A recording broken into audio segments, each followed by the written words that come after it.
Hey writers, it's Jason here from STL SketchPAD. Last week I announced on the blog that we would be allowing submissions for questions, and I would do my best to answer your questions and kind of get back to you with some feedback on your sketch writing or sketch comedy in general. And I was very excited. That night we had a couple questions in the inbox, so super excited about that.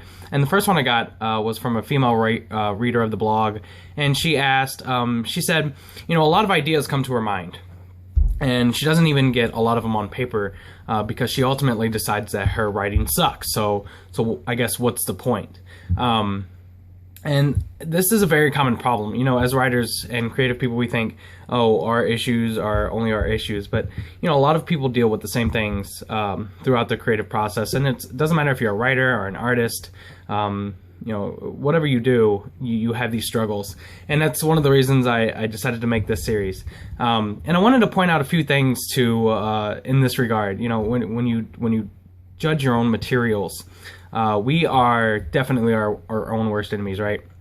But the truth is, what you're doing, it does suck, right? It sucks. What I'm doing right now sucks, right? I'm using my phone. I have it propped up on a case that opens up because I don't have a tripod. The lighting in here sucks. My beard's all scraggly. I'm not gonna have any cool graphics or music to go along with this. I have no idea what I'm doing. It sucks. But the point is to do it, even if it sucks. I just finished a book. I mentioned it in the last blog post. I keep wiping my eye because I have allergies, I guess. It's called Show Your Work by Austin Kleon. And one of the chapters is titled, You Don't Have to Be a Genius. Right?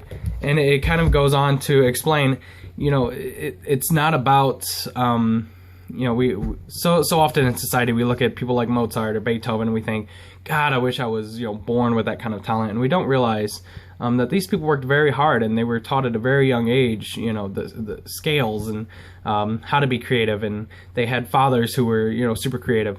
Read a book like Malcolm Gladwell's Outliers, and it explains that. Pretty much any book you read these days will tell you that the key to success is just to keep going. Just keep doing it.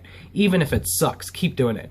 There's a great series of videos on YouTube by Ira Glass on storytelling. In fact, I'll link it on this. I'll link it on this page that I post this video on because that's something I know how to do.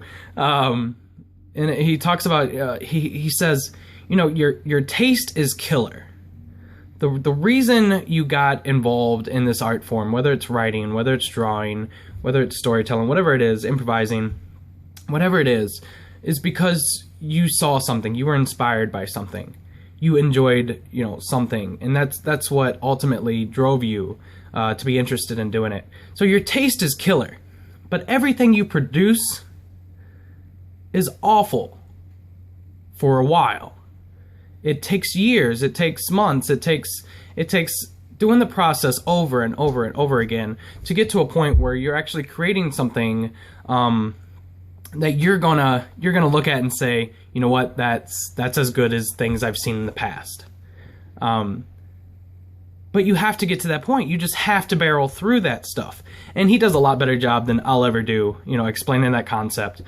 So I implore you to watch the video. It's a fantastic video. It's a few minutes long, but it's super inspiring.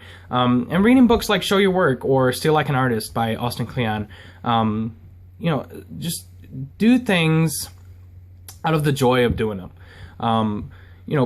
We were talking, I had the last SketchPAD meeting last night with the writers for this upcoming SketchPAD, and we were talking about, anytime you mention to someone that you do comedy or you do improv or you do something like SketchPAD, the second question you always get is, well, do you get paid for it? And this is ridiculous, right? There are so many things in life that we do without getting paid for. I watch Brooklyn Nine-Nine. Do I get paid to watch Brooklyn Nine-Nine? No, I do it because I love it. It's a great show. I play softball, a lot of softball throughout softball season. Do I get paid for softball? God, I wish I did, but I don't.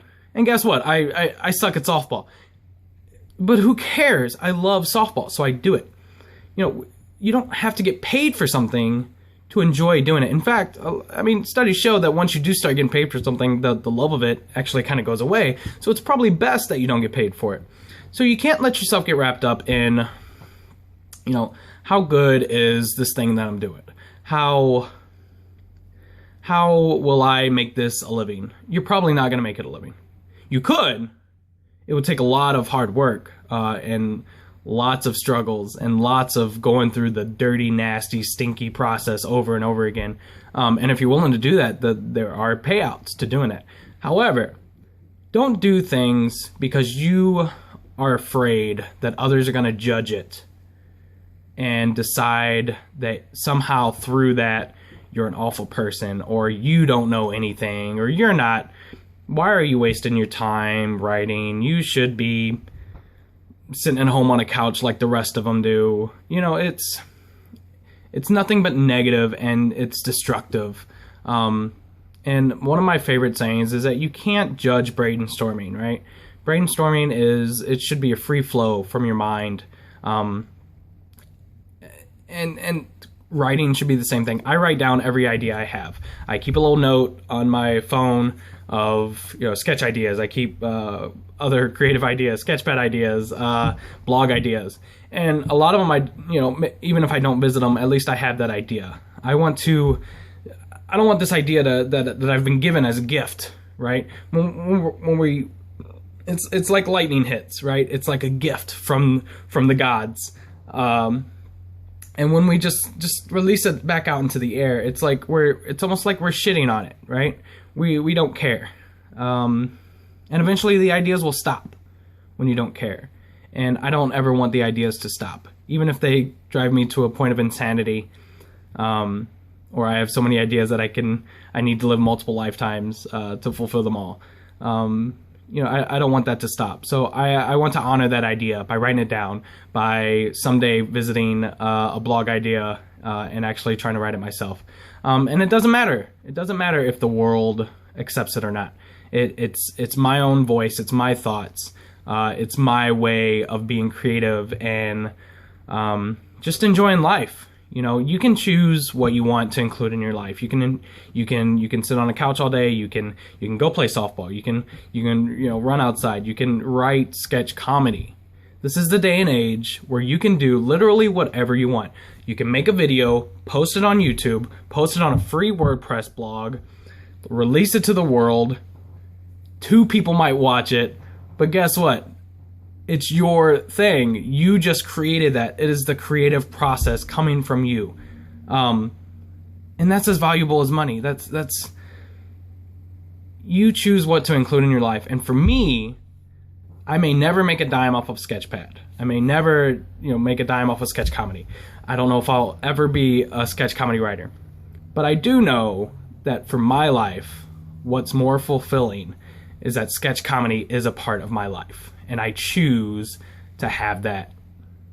And I hope that those that read this blog or watch this video, I hope you have something, whether it's sketch comedy or something else, that you just choose to include in your life. So stop judging your own ideas, write them down, keep writing sketch comedy, whether you think it's awful or not, and just you'll get better by just doing. So just do it.